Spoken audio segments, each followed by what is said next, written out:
سلام. اگه شما مثل من طرفدار غذای رژیمی و سالم و حاوی پروتئین دار هستین، بهتون پیشنهاد میکنم که حتما این غذا رو امتحان کنید.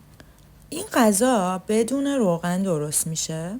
اول سیب زمینیاتون رو پوستشون رو میکنین و بعد نگینیشون میکنین و بعدش همراه با آب میذاریم توی مایتابه که واسه خودش پخته شه.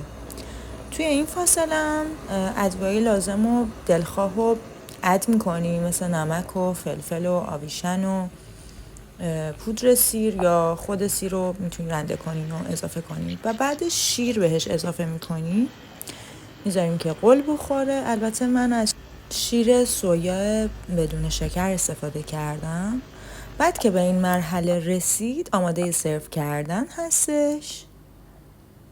میتونیم همراه با چیزای مختلفی سروش کنین. من خودم نخود فرنگی رو خیلی بیشتر دوست دارم که خودش هم پروتئین داره و من نخود فرنگی سروش کردم. میتونین اینو تنهایی و خالی نوش جان کنین یا اینکه میتونین مثل من همراه با سانرایس ها که خودشون هم رژیمی و بدون قند و شکر هستن امتحان کنین و خب خیلی هم خوشمزه شد.